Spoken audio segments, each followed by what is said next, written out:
तो आगे देखिए नारद जी क्या करते हैं। नारद जी पृथ्वी लोक में आते हैं, भारत भूमि का दर्शन करते हैं और कहाँ कहाँ जाते हैं, बड़े बड़े तीर्थों में जाते हैं। पुष्करम चो प्रयागम चो काशीम गोदावरीम ता हरिक्षेत्रम कुरुक्षेत्रम श्रीरंग सेतु बंधनम। नारद जी हरिद्वार, पुष्कर, काशी, गोदावरी, हरिक्षेत्र, कुरुक्षेत्र, सेतुबंध सब जगह नारद जी भ्रमण करते हैं। नारद जी जब सब जगह भ्रमण करते हैं तो नारद जी को कहीं शांति नहीं मिलती है और नारद जी ने सोचा कि हो सकता है कि ये क्षेत्र गलत है, हमें कहीं और बढ़ना चाहिए। नारद जी विचार कर रहे हैं कि सुना था सत्यवादी थे, धर्मपरायण थे। आदि नारद जी सुने कि जब सत्यवादी थे, धर्मपरायण थे, सीता सावित्री जैसी देवियां इस भारत भूमि में हैं, तो ऐसा तो कुछ नहीं देखने को मिलता है। नारद जी देखते हैं सत्यम नास्ति तपः शौचम दया दानम न विद्यते उदरम भरिणो जीवा वैराक कोटि भाषिणा। नारद जी देखते हैं सत्यम नास्ति, सत्य नहीं है, तपः नास्ति, तप नहीं है, शौचम नास्ति, पवित्रता नहीं है, दया दानम नास्ति, दया और दान भी नहीं। नारद जी देखते हैं दया और दान भी नहीं है। बड़े बड़े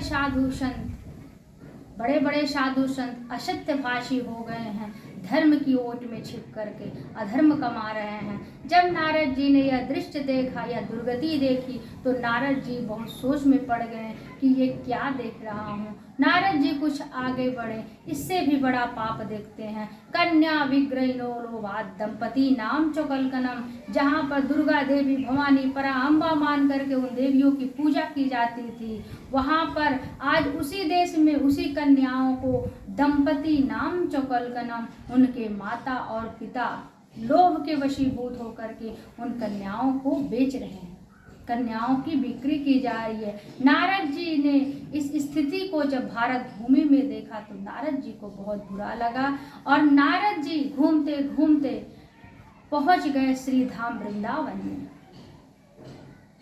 और जब नारद जी श्री धाम वृंदावन में पहुंच गए तो वहां देखें कि एक यमुना के किनारे एक स्त्री, नारद जी देखते हैं कि यमुना के किनारे एक स्त्री बैठी हुई है। नारद जी को लगा कि कुछ हो गया होगा और जैसे ही नारद जी आगे बढ़ने लगे तभी वह स्त्री नारद जी को देख करके खड़ी हो गई और हाथ जोड़ करके कहने लगी, भो साधु क्षणम तिष्ठो मच्चिंतामपि नाशयो दर्शनम तव लोकस्य सर्वदा हरम परम। भो साधु क्षणम तिष्ठ मच्चिंतामपि नाशयो दर्शनम तव लोकस्य सर्वदा हरम परम। हे साधु, हे महात्मा, क्षणम तिष्ठ, क्षण भर के लिए तिष्ठ, रुक जाइए। क्यों? क्योंकि आपका दर्शन संसार के सभी पाप और संतापों को समाप्त कर देने वाला, इसलिए तिष्ठ, क्षणम तिष्ठ, क्षण भर के लिए रुक जाइए। उस देवी के कहने पर नारद जी रुक तो गए पर मन में सोच रहे हैं कि मैं इन्हें नहीं जानता और ये मुझे नहीं जानती, इनसे चल करके पूछना चाहिए। और नारद जी उस देवी से चल करके पूछते हैं और कहते हैं, कासित्वं काविमौचेवं नार्यः कपद्मलोचनः वद देवी सविस्तारं स्वस्य दुःखस्य कारणम्। देवी तुम कौन हो?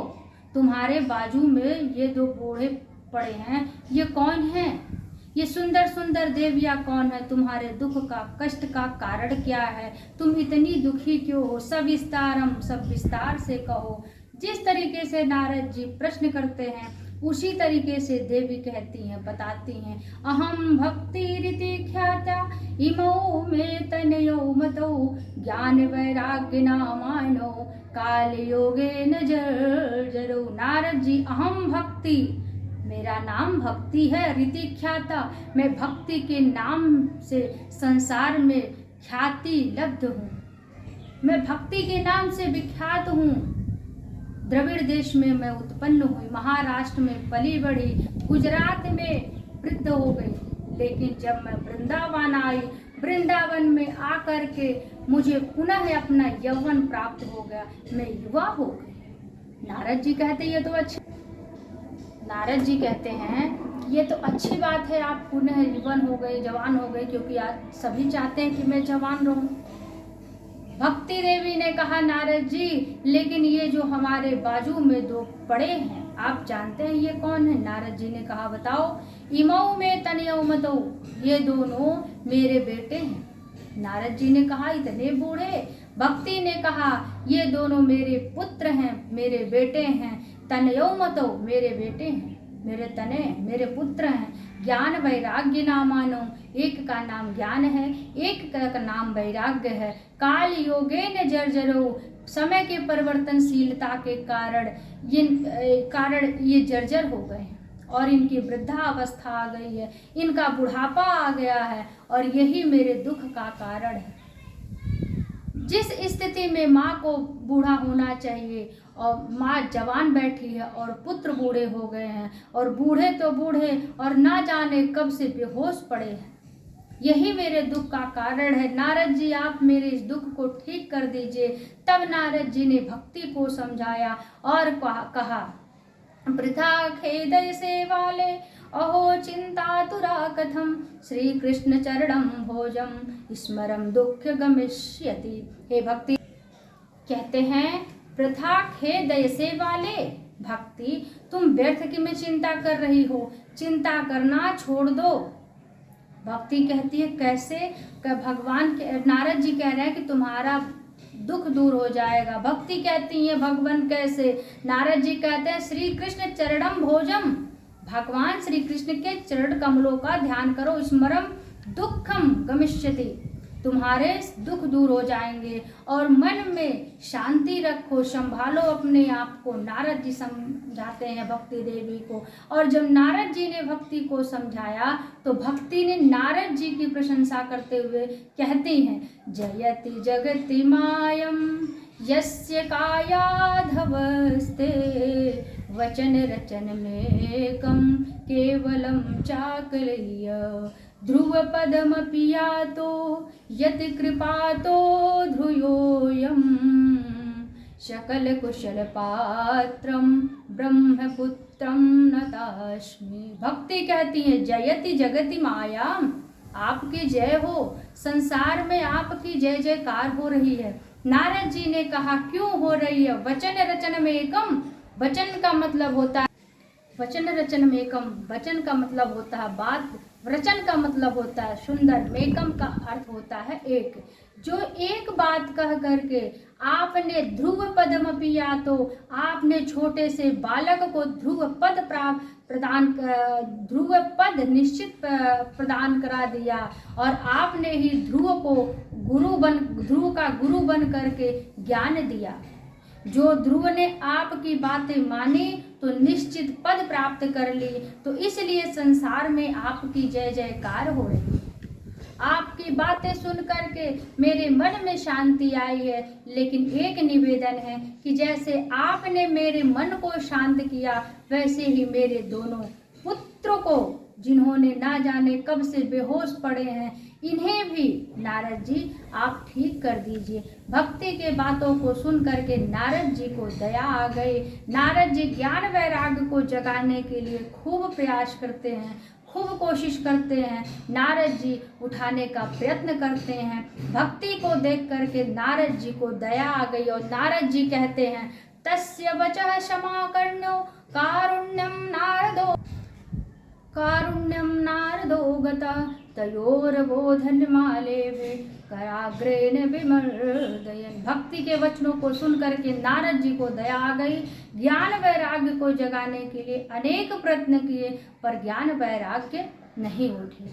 अंत में आकाशवाणी होती है कि यदि आप ज्ञान वैराग्य को जगाना चाहते हैं तो हे नारद जी संत शिरोमणियों से मिलिए।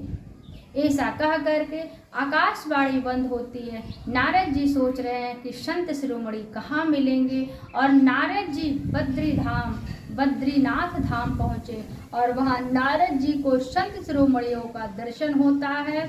नारद जी को संत शिरोमणि मिले, जिनके नाम हैं सनक, सनंदन, सनातन और सनत कुमार, जिनकी उम्र करोड़ों वर्ष की है, लेकिन दिखते हैं 5 वर्ष के बालक की भांति। इतनी तपस्या की है, इतनी भक्ति की है कि भक्ति के तेज के कारण उनकी उम्र कुछ छोटे दिखाई दे रही है, छोटे बालक की तरह, बच्चों के जैसे दिख रहे हैं। नारद जी ने चरणों में प्रणाम किया और संत शिरोमणियों ने नारद जी से कहा कि हे नारद जी, मां चिंता कुरु देवर्षे, हर्षं चित्ते समावह, उपायो सुख साध्यत्र वर्तते पूर्व एव हि। हे नारद जी, मां चिंता कुरु देवर्षे, नारद जी हर्षम चित्ते समावह, नारद जी चिंता मत करो, अपने हृदय में हर्ष लाओ, अपने मन में शांति लाओ और अपने मुख पे प्रसन्नता लाओ, और ज्ञान वैराग्य को जगाने का जो आप प्रयत्न कर रहे हैं उसमें आप सफल होंगे। और सनत कुमारों ने कहा कि नारद जी, ये जो सनत कुमारों ने कहा कि नारद जी, यज्ञ तो बहुत से हैं, जिसमें से 4 यज्ञ श्रेष्ठ बताए गए हैं, द्रव्य यज्ञ, योग यज्ञ, तपो यज्ञ और स्वाध्याय यज्ञ। द्रव्य यज्ञ का अर्थ होता है कि जो पैसों से दिन रात 24 घंटे भंडारा चले, पैसे के द्वारा यज्ञ। दूसरा यज्ञ बताया गया तपो यज्ञ, जो योग यज्ञ, योग से परमात्मा को जोड़ना, योग करके। तीसरा यज्ञ बताया गया तपो यज्ञ, जो तपस्या करके प्रभु को प्राप्त करना, ये भी एक यज्ञ है। चौथा बताया गया स्वाध्याय, जो स्वयं को अध्ययन करना, भागवत का, गीता जी का अध्ययन करना, भागवत जी का अध्ययन करना, रामचरितमानस का अध्ययन करना, आदि पुराणों का हम अध्ययन करें, इसे स्वयं के लिए एक यज्ञ बराबर होता है, एक यज्ञ है। और कहा उन यज्ञ सत्कर्म सूचको नूनम ज्ञान यज्ञ स्मृति बुधे श्रीमद् भागवत लापा शातु गीता सुखाद्य भी। हे नारद जी, सत्कर्म सूचको नूनम ज्ञान यज्ञ स्मृति बुधे, सप्ताह ज्ञान यज्ञ अर्थात श्रीमद् भागवत की कथा, क्योंकि जिस स्थान पर श्रीमद् भागवत की कथा होती है, जिस प्रकार के सिंह की गर्जना से भेड़िए भाग जाती हैं, उसी प्रकार से श्रीमद् भागवत की कथा के श्लोकों को सुनकर के कलयुग के पाप संताप भाग जाते हैं। तो कहने का मतलब है, तो शौनकादि ऋषि कहते हैं, नारद जी कहने का मतलब है कि इसलिए श्रीमद् भागवत महापुराण सबसे श्रेष्ठ यज्ञ बताया गया है और सत्कर्म का सूचक कहा गया है। और सनत कुमारों ने कहा चिंता मत करो नारद जी, श्रीमद् भागवत की कथा ज्ञान वैराग्य और भक्ति को सुनाओ। और नारद जी सनत कुमारों से पूछते हैं कि ये कथा कहाँ पर होगी। तब नारद जी से शौनकादि ऋषि बताते हैं, श्रु नारद वक्ष्यामि विनम्राय विवेकिना गंगा द्वार समीपे तु तटमानंद नामकम। नारद जी सुनिए, आप विनम्र हैं। श्रु नारद वक्ष्यामि विनम्राय विवेकिना, कहा गंगा के द्वार पर आनंद नाम के घाट पर कथा होनी चाहिए। और गंगा द्वार समीपेतु तटमानंद नामकम। अब भागवत की कथा प्रारंभ हुई और अनुष्ठान के साथ यहाँ पर बुलाए गए योगी व्यास पराशर के साथ आदि बड़े बड़े ऋषि मुनि बिना बुलाए सब आते हैं, पत्नियों के साथ, गृहस्थ हैं तो पत्नियों के साथ, साधु संत हैं तो अपने अपने शिष्यों के साथ। तो कहते हैं नारद जी इस प्रकार से गंगा नाम के घाट पे गंगा के तट पर आनंद नाम के घाट पर श्रीमद् भागवत की कथा को प्रारंभ कराते हैं। तो बोलिए वृंदावन बिहारी लाल की जय।